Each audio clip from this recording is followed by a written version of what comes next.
ይስጥልኝ እንደምን ዋላችሁ እንደምን አመሻችሁ።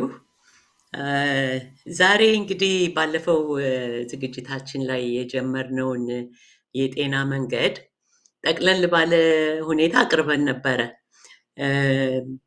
ዛሬም በተከታታይ ያንኑ አስከትሎ ከወዳጆቻችን ካዳመጡ ሰዎች አንዳንድ ጥያቄዎችን ደርሶናል። ያንንም መሰረት በማድረግ እንዲሁም ደግሞ ጤና ስንል ብለን የዘረዘርናቸው ነበሩ። ከነሱ ውስጥ ደግሞ ለየት አድርገን ምን አይነት የጤና ጉድለት የአእምሮም ጤና ጉድለት እንዳይኖር ምን አይነት መከላከያ ስር የሰደደ በሽታን በቋሚነት እንዳያስከትል ምን ብናደርግ የተሻለ ነው፣ ምን አይነት ጉዳቶች ለከፍተኛ የአእምሮ ህመም ይዳርጉናል የሚሉ የተለያዩ ሀሳቦች ቀርበውልን ነበር እና ባለፈው አሁንም በዛው አስከትዬ ምንድነው እንድንነጋገርበት ወይም ደግሞ ወደፊት በዝርዝርና በሰፊው የሚቀርቡ አሁን ሀገራችን ህዝባችን ካለበት አንጻር ብዙዎቻችሁ ማን ያልታመማለ ሁሉ የሚል መልእክት ልካችኋል። ማን ያልተጎዳለ፣ ማን ከፍተኛ ቀውስ ያልደረሰበት አለ፣ በጋራም ይሁን በግል ህይወታችን ካለ ሁኔታ የሚል ነበር እና ከዛ በመነሳት ብዙ ጊዜ በጦርነት በድህነት በተከታታይ የማህበረሰብ ቀውስ ውስጥ ያለ ማህበረሰብ ያለ ህዝብ አሁን እኛ እንደምንኖረው ጉዳት ወይም ደግሞ እዚህ ሀገር በፈረንጆቹ ትራማ እንደሚሉት የሁሉ በሽታና የሁሉ ቀውስ ምንጭ ስለሆነ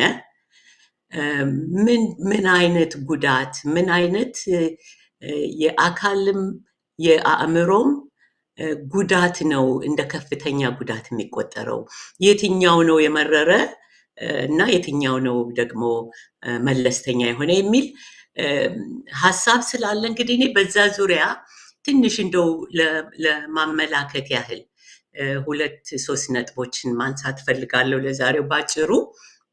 አንደኛ ትራማ ስንል ጉዳት ወይም ደግሞ አሰቃቂ ጉዳቶች፣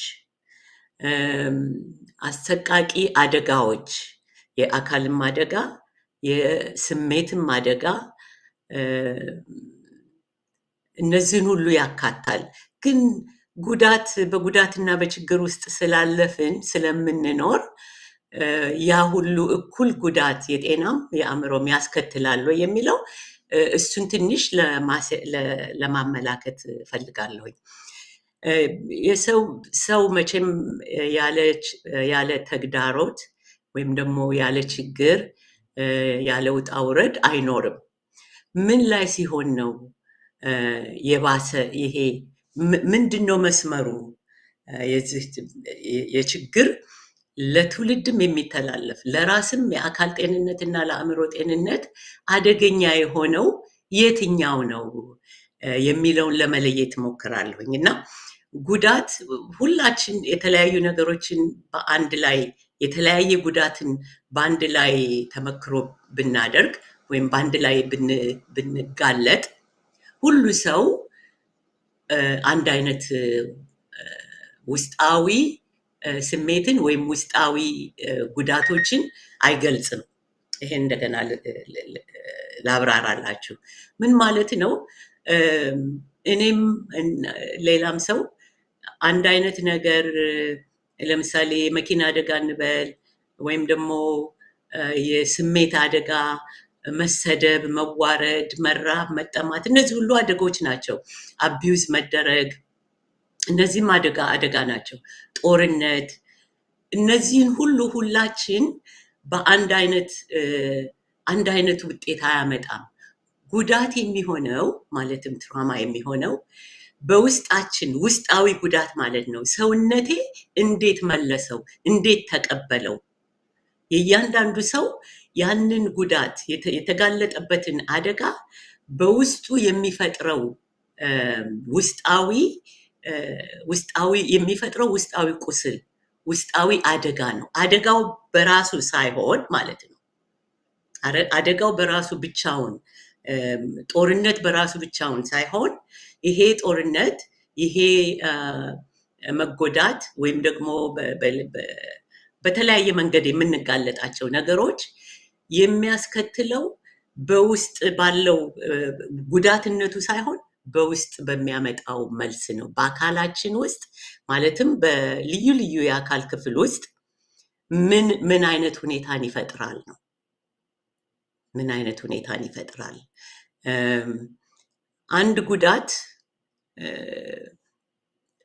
ዛሬ ብንጋለጥ ለዛ ጉዳት በዛሬው ዕለት አይደለም የጉዳቱን ወይም የቁስሉን የምናየው።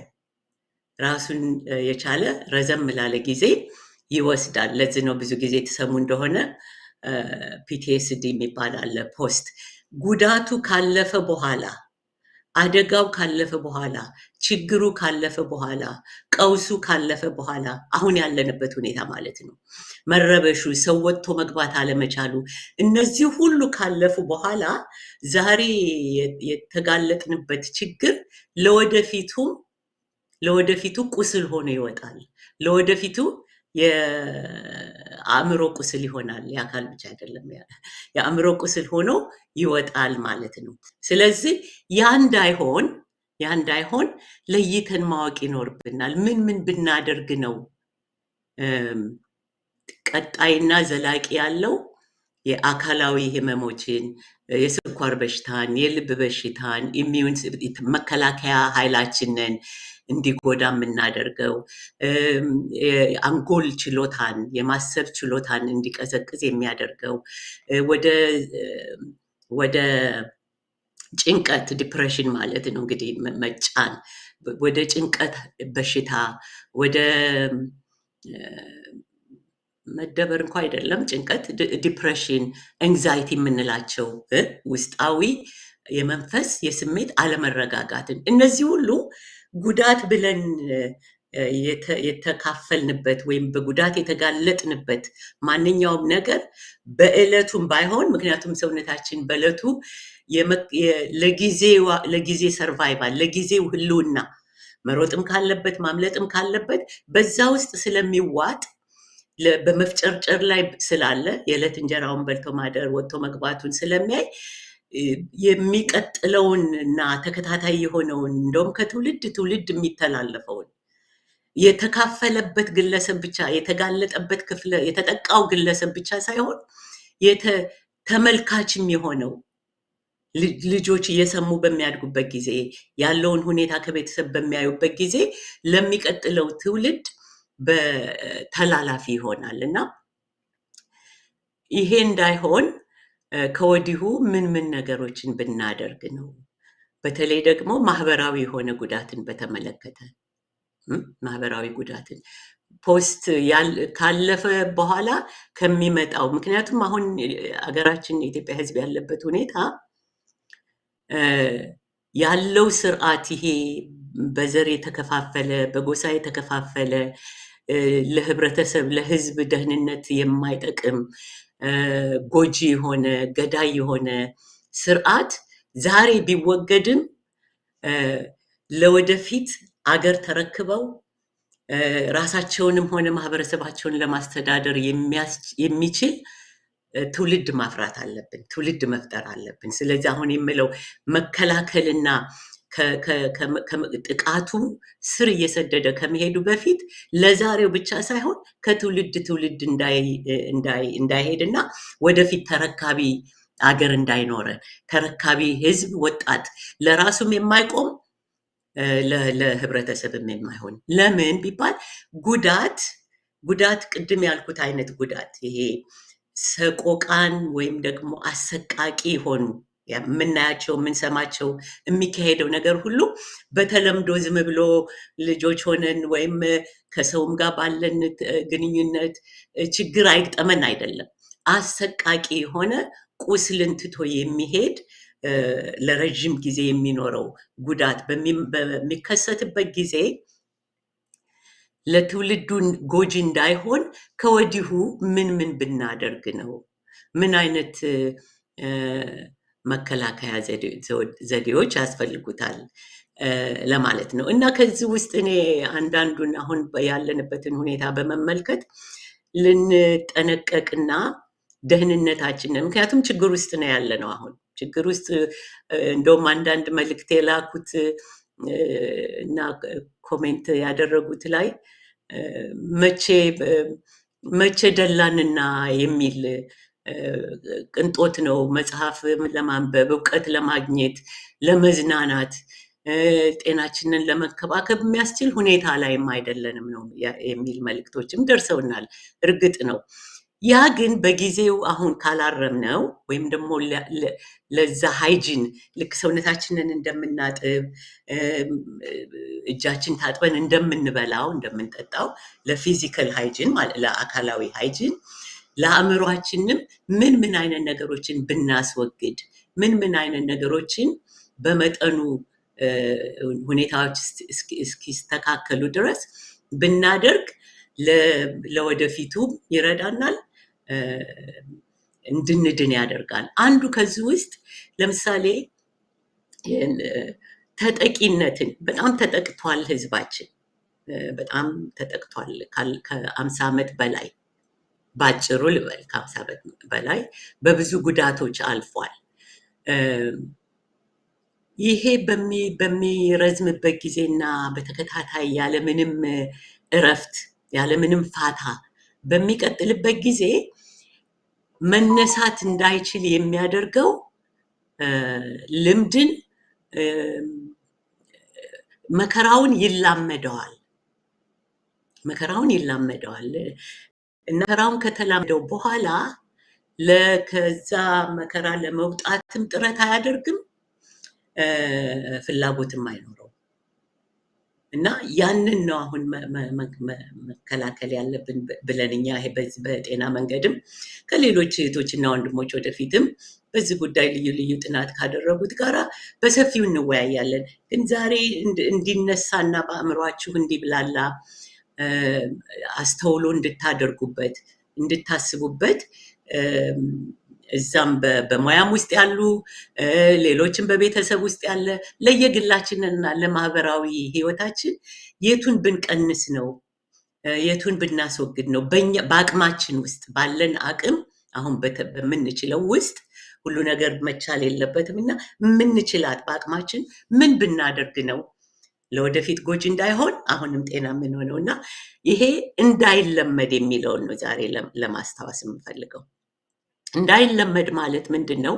እንግዲህ አንዳንዴ ይቅርታ ታደርጉልኛላችሁ። አንደኛ በአማርኛ በትክክሉ መናገር ተገቢ ነው ሁሉን ነገር ብዬ አምናለሁ ማንኛውም ባለሙያ።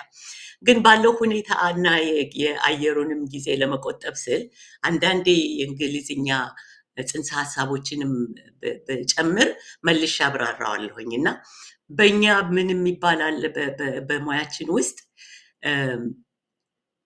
ሄልፕለስ አቅመቢስ መሆንን መለማመድ መማር የተለመደ እንደ ሱስ ሊሆን የሚያስችል አቅመቢስነትን ይፈጥራል። ምን እንግዲህ ለዚህ ምሳሌ ልስጣችሁ።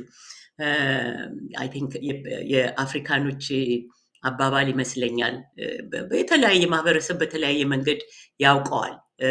የዝሆንን በልጅነቱ አንድን ዝሆን ወስድ ህንዶችም ያደርጋሉ ለማሰልጠን ዝሆናቸውን በሚፈልጉበት ጊዜ ወስደህ ትንሽ እንትን ላይ እንጨት ላይ በትንሽ በቀጭን ገመድ ያንን ህፃን ዝሆን ታስረዋለህ እንዳይሄድ ማለት ነው።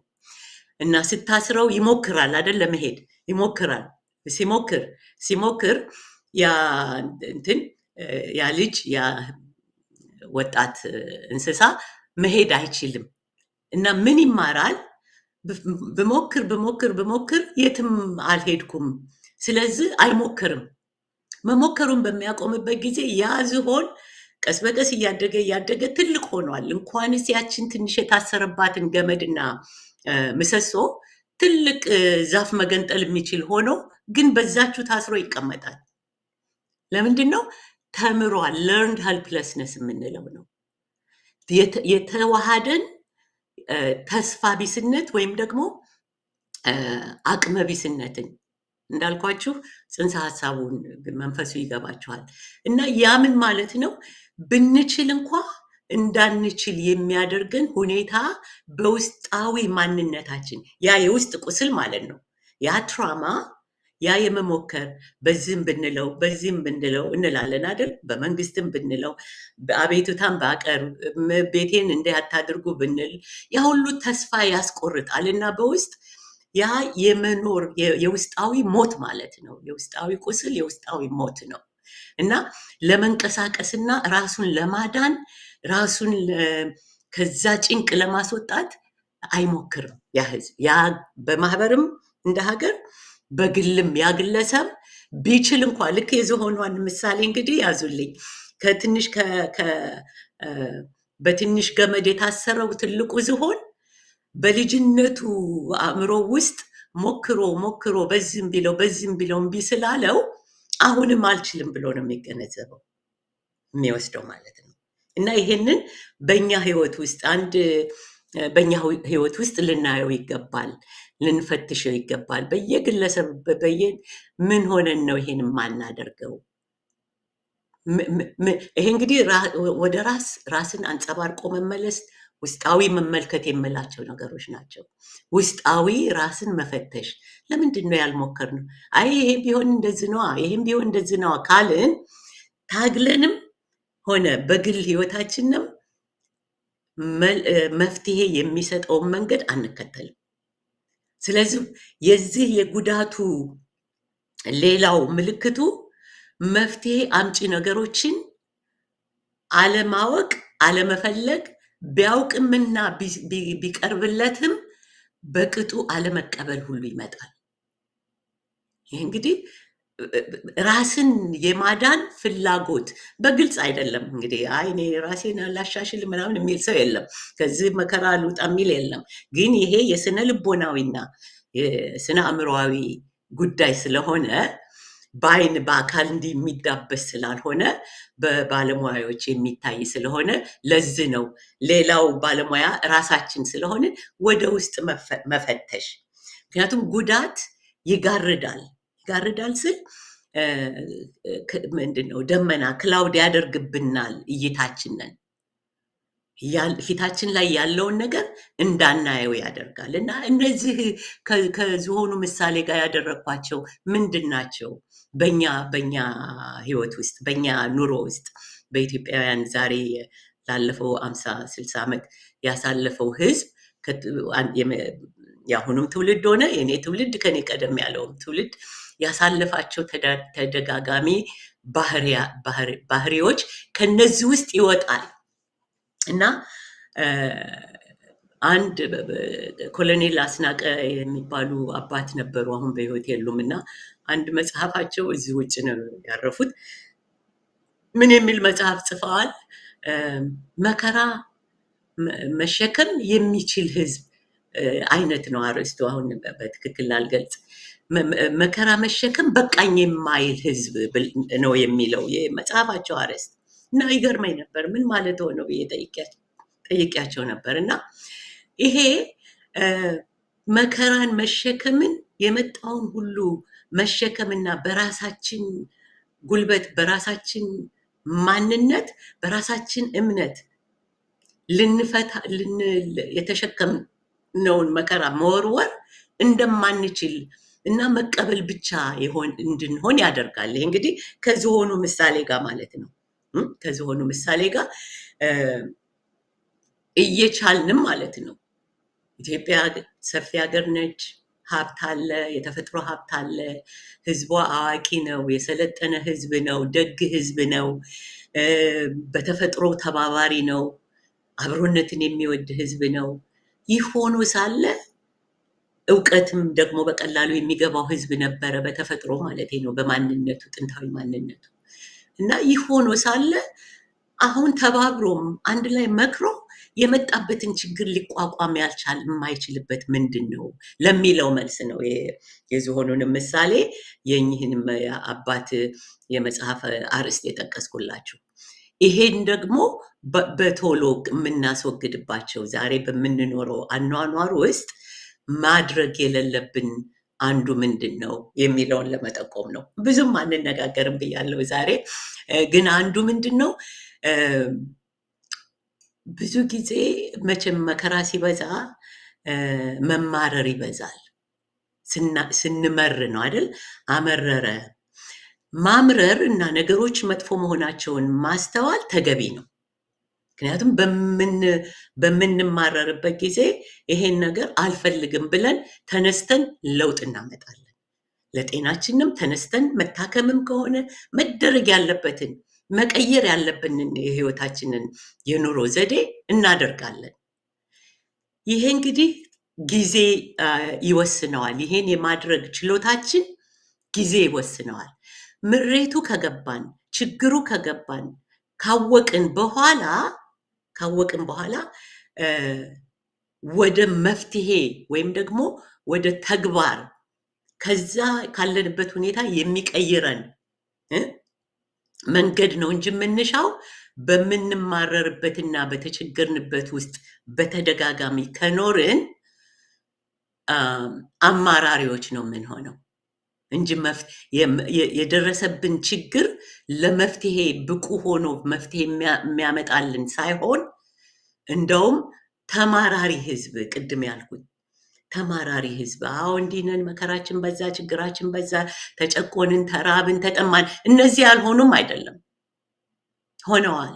ግን ከዚህ የምንወጣው ከዚህ የመማረር መንፈስ የመማረር ነገሮችን ደጋግሞ ችግሮችን ደጋግሞ በማውራት ብቻ ወይም በማሰላሰል ብቻ ችግሩ ውስጥ በመዋለል ብቻ መፍትሄ አይመጣም።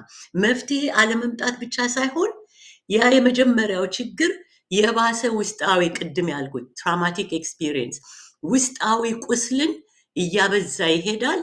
እንደ ዝሆኗ ትንሽ ዝሆን ፈንቅለን መውጣት እንዳንችል ያደርገናል እና የረዥም ጊዜን የሰው ባህሪን የሰውን ማንነት የአንድን ህብረተሰብ አሁን የኢትዮጵያ ህዝብ አርበኛ ነው፣ ጠንካራ ነው፣ ለነፃነቱ ኩሩ ነው፣ ጠላት አያስገባም፣ ቅድም ያልኳቸው እነዚህ ሁሉ እኮ የነበሩት የጥንት አባቶቻችንና እናቶቻችን ባሳዩቸው ባህሪያት ምክንያት በውስጣዊ ማንነታችን ላይ ተሳስሮ ስለመጣ ነው።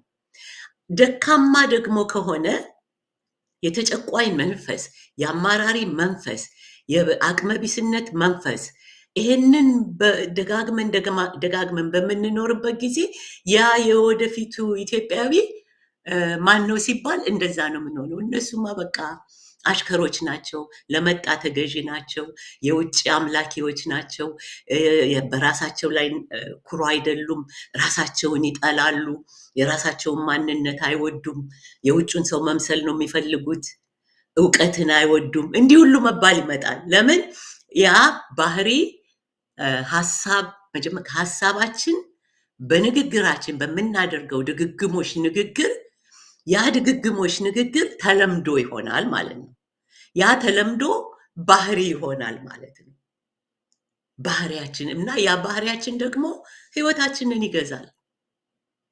ተገዢ ህዝብ እንሆናለን ማለት ነው እና ትራውማቲክ እንደው በዚህ በማህበራዊው በሌሎች በሜንታል በአእምሮ ጤንነት በኩል እና በአንጎል ጤንነት ራሱ አንጎል እንደ አካል ጤንነት በኩል ሆነ ሌሎችንም ወደፊት ከሌሎችም ከነ ዶክተር ደብሩም ሌሎችም የምንጋብዛቸው ሰዎች በሚመጡበት ጊዜ በዝርዝር የዚህ አይነቱ ማንነት ይሄን ባህሪ መውሰድ ጉዳቱን በአግባቡ ባለማየትና በጊዜው ባለመፍታታችን የጉዳቱን ደግሞ ለመፍታት ፈውስ ለማግኘት ከዛ ከጉዳቱ ውጪ መሆን ከጉዳቱ ውጪ የሆነ ባህሪን አለማዳበራችን እነዚህ ሁሉ ለልብም ለኩላሊትም ለጉበትም ለአንጎልም ለእርጅናም ለአእምሮ መላሸቅም የወጣት ልጆች አእምሮ እንደ ሽማግሌ አእምሮ እንዲሆን ማድረግ መፍትሄ መፈለግን ማጣት ይህን ሁሉ ያስከትላል ማለት ነው እና ለዚህ ነው እንድንጠነቀቅ አንዱም ችግሩ ብዙ ነው፣ ሀቅ ነው። ዛሬ ኢትዮጵያ ውስጥ በተለይ በአማራው ማህበረሰብ የግልጽ ጦርነት ያለበት ሜዳ ነው። አዲስ አበባም ውስጥ ብዙዎች እንደምትነግሩን ወጥቶ መግባት በፍርሃት ነው የምንሄደው። ይሄ ለተወሰነው ገዢነን ብሎ በስልጣን ላይ ላለው ኃይልና ተጠቃሚ ለሆነው ለሚያጎበድደው ማህበረሰብ ሳይሆን እኛ የምናየው ተራውን ህዝብ ነው። ይሄኔ ቢጤ ተራው ህዝብ ዛሬ ጠለፍ ይሆን፣ ዛሬ ቀማ ይሆን፣ ዛሬ ይደርስብኝ ይሆን ብሎ ውሎ መግባትን የሚሳቀቅበት ነው። ስለዚህ ይገባኛል ለማለት ነው። ያለንበት ችግር ይገባኛል። ደጋግሞ በዛ ውስጥ መዋዠቁ ግን መፍትሄ ሳይሆን ቋሚ ተጠቂ፣ ቋሚ አቅመቢስነትን ሊፈጥር ስለሚችል አንዱ ልንወጣና ልናደርገው የሚገባ ባህሪ እሱን ማለት ነው። ምግባር ከምንቸገርበትን ነገር ፊት ለፊት አይቶ ወደ መፍትሄ ለመሄድ መጣር፣ የሚታገሉ ወጣቶችም ሆነ መታገል፣ የታመሙ ከሆነ ደጋግሞ የምሬቱን ያልኩት ማማረር ሁሉም እስላሙም ክርስቲያኑም ያውቃል አስፈላጊ እንዳልሆነ፣ በባህላችንም አታማርር ይባላል። ማማረር ማለት እንግዲህ ምንድን ነው? ችግሩን አናሰላስለው፣ ሌላ ቋንቋ አለው። ይሄ እንግዲህ ችግሩን ስናሰላስል ጠዋት ማታ ስናወጣው ስናወርደው ወደ መፍትሄ አለመውሰድ ብቻ ሳይሆን ሌላ አንድ ልዩ ተጨማሪ ህመምን ያስከትላል። ህመም ሳይሆን ተጨማሪ ኮንዲሽንን አውቶማቲክ ኔጌቲቭ ቶት የምንለው አለ። አውቶማቲክ የሆነ አሉታዊ አስተሳሰብን ማዋሃድ ማለት ነው። ሁሉን ነገር ጨለማ ማድረግ ማለት ነው። አሉታዊ የሆነ አስተሳሰብ ደግሞ ሁልጊዜ ካወረድ ነው በቋሚነት ደረጃ እያንዳንዱን አካላችንን እየጎዳን ነው ማለት ነው። ስለዚህ ከአሉታዊ ጉዳቱ መድረሱ፣ የጉዳቱ ውስጣዊ ቁስል መፍጠሩ፣ ያን የፈጠረውን ቁስል በጊዜው አለ ሚቲጌት አለ ኒውትራላይዝ እንዲሆን ወይም አለማከማችን ልበለው አድረስ አለማድረጋችን ምክንያት በዛ ውስጥ እንድንዘፈቅና ድዌል እንድናደርግ ማድረግ እና ይሄ ከፍተኛ ችግር ያመጣል። የአእምሮ ችግርንም ያመጣል። ወደ ዲፕሬሽን ወደምንለው ወደ ኤንዛይቲ ወደ ተለያዩ ሳይኮሎጂካል ህመሞች ይከተናል ማለት ነው። ያ አሉታዊው አስተሳሰብ በተለይ ውስጣዊ አስተሳሰብ ካፋችን ብቻ የምንናገረው አይደለም። ውስጣዊ አስተሳሰባችን ውስጣዊ ማንነታችን ላይ እንደዛ በሚሆንበት ጊዜ አታድርጉ እንላለን። እዚህ አንዱም ለሜንታል ቅድም እንዳልኩት ሃይጂን ንጽህና ለመጠበቅ ይሄ አሁን ያልኩትን ማሰላሰል ምን ያልኩትን ሩሚኔሽን ይባላል። እንትን ማመንዠግ ነገርን መልሶ መላልሶ በምንልበት ጊዜ ያ ችግር እንኳ ባይኖር የምናመነዥግበት ጉዳይ ትላንትና ወይም የዛሬ ዓመት የዛሬ 10 ዓመት የሆነ ቢሆን እንደ አዲስ ሁልጊዜ እንደ አዲስ ራሳችንን እንደጎዳን እንኖራለን ማለት ነው። ጎጂው ነገር እንኳ ባይኖር ማለት ነው። ልክ ቁስል ቢኖረን እጃችን ላይ ያንን ቁስል መልሰን መላልሰን እንደመንካት ማለት ነው።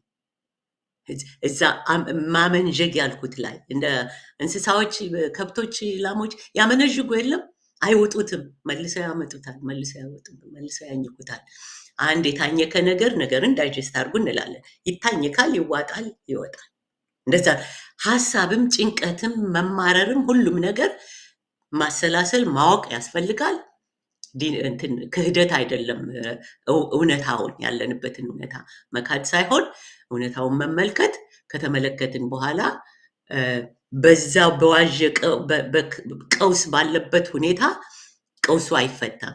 ስለዚህ ለየት ማለት አንዱ ልናረግ የምንችለው በአቅማችን ብዬ ነው። በየአካባቢያችን ሁለት ሶስትም ሆነን ከጎረቤት ጋር አሁንም በምንወያይበት ጊዜ ወይም ራሳችንን ወደ ውስጥ እየተመለከትን ትላንትናም ይሄን አማረርኩ፣ ከአንድ ሰዓት በፊትም ይሄንኑ ነበር የማስበው፣ ይሄን ማቆም አለብኝ እና እነዚህን ነገሮች ለሚቀጥለው እያንዳንዳቸው እንዴት አድርገው ውስጣዊ ቁስል እንደሚያመጡ እንዴት አድርጎ ባለፈው ሳምንት የጠቀስነው ባለፈው ዝግጅታችን ሰው ማለት አእምሮ፣ አካላዊ፣ አእምሮአዊና መንፈሳዊ ፍጡር ነው። እነዚህ ሁኔታዎች አሁን ለምሳሌ አእምሮአዊ፣ አካላዊ ቁስል ችግር እየደረሰብን በአእምሮአችን ሁልጊዜ ይህንን አሉታዊ ነገርና መማረርን ብቻ በምናበዛበት ጊዜ አካልንም ይጎዳል አይደል? አካል ደግሞ የፈጠረው ነገር ነው አእምሮአችንን እንደዛ እንድናደርግ ያደረገው። በሁለቱ መካከል ግጭት አለ ማለት ነው፣ አይጣጣሙም። እንደገና ደግሞ በመንፈሳዊ በአንድ በኩል መንፈሳዊ ሀገር ነች፣ የሃይማኖት ሀገር ነች፣ በእግዚአብሔር እንመካለን፣ እግዚአብሔር ሁሉን ያውቃል እንላለን፣ ቤተክርስቲያን እንሄዳለን፣ መስጊድ እንሄዳለን።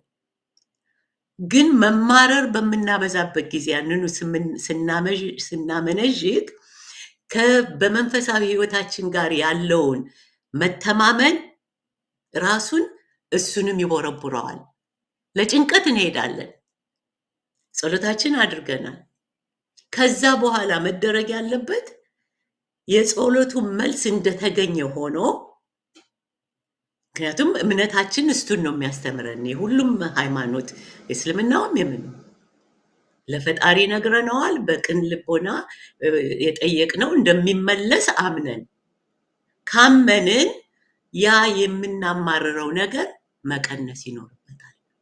ካልቀነሰ ያ ያደረግነው መንፈሳዊም እንደገና ሁሉም እርስ በርሱ ካንስል አውት ያደርጋል እና መልሰን የት ነን? እዛው ትራማ ውስጥ ነን። ያ ትራማ ቁስል ሞር እየነፈረቀ እየበዛ ይሄዳል። እንዳንወጣ ቅድም እንዳልኩት የዝሆኗን ነገር አስቡ። አንዱ ልናረግ የምንችለው ብዬ ነው። ሌሎች ከአኗኗራችን ከአመጋገባችን በብዙ የኑሮ ዘዴዎችን በሚመለከት በመንፈሳዊም ሆነ በአእምሮአዊ በአካላዊ በዝርዝር የጤና መንገድ አይደለም የያዝ ነው፣ በዝርዝር እንወያያለን። አንዱ ግን መማረርን የምናቆመው አንደኛ የሚጨቁነን ነገር ካለ የሚጨቁነን ኃይልን መታገል ማለት ደግሞ በብዙ መንገድ ነው። ራስን ለዛ ጭቆና አሳልፎ አለመስጠት፣ አልገዛም ማለት በአእምሮ ውስጥም እንኳን ተገዢ አይደለሁም ለዚህ ማለትና አዎንታዊ ማንነትን ጠብቆ መሄድ የትግል አካል ነው። ሌሎች ደግሞ በሚችሉት አቅም ያለው በአቅሙ ለችግሩ መፍትሄ ካልሰጠን በየጊዜው ትንሽም ብትሆን የሚሳኩ ነገሮችን በአቅማችን እያንዳንዳችን በየግላችን እውቀት ያጣነው እውቀትን በመጨመር አብሮነትን በመጨመር በምንችላት አልገዛም ባይነትን የውስጥ የልብ ሽፍትነትን ማለት ነው። አሁን መሳሪያ ይዘው የሸፈቱ አሉ አይደለም? ከነሱ ሁሉ የሚበልጠው ደግሞ የልብ መሸፈት። ለዚህ ዛሬና ኃይል ያላቸው ሰዎች ለሚሰድቡን፣ ለሚያንቆሳቁሉን፣ ለሚጎዱን እጄን አልሰጥም ማለት ነው። መንፈሴን፣ አእምሮዬን ለነሱ አሳልፌ አልሰጥም።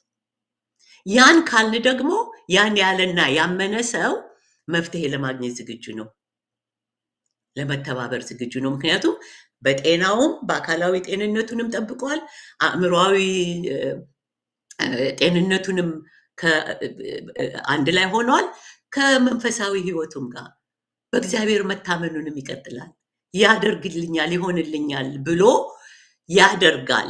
ምክንያቱም ቁጭ ብለን የምንጠብቀው ነገር አይደለም። መቼም ለኢትዮጵያ ህዝብ ይህንን አልነግርም።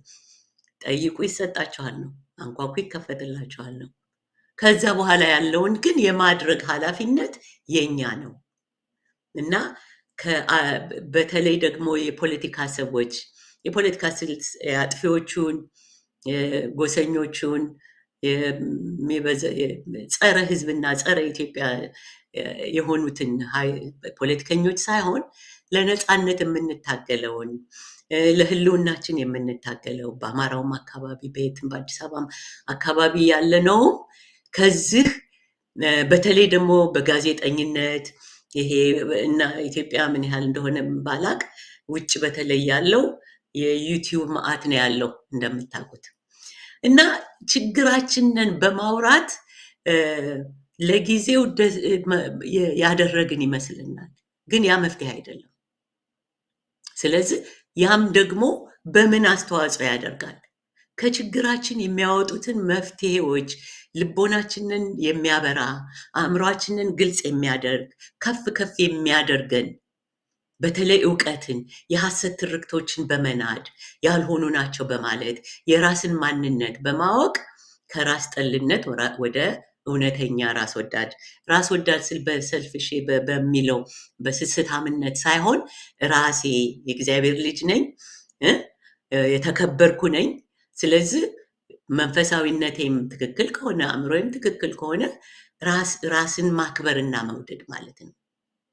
የራስን ማንነት፣ የራስን ወገን መውደድ፣ የራስን የሀገር ባህል መውደድ፣ ከሌለን ማሳደግ ከሌሎች ኮራጆች ከምንሆን ማለት ነው እና ከመጪው የዘላለም ባርነት የረጅም ጊዜ ባርነት እና ተጠቂ መንፈስ አቅመቢስነት ልንወጣ የምንችለው ዛሬ ባለችን አቅም። ምክንያቱም ማንም ሰው የውስጥ አእምሯችሁን የሚያስገድድ የለም። በዛ ደረጃ ቁጥጥር አለን። በዛ ደረጃ ነፃ ነን። ማንም ሊገዛኝ አይችልም። ሊገዛን የሚችለው መቼ ነው?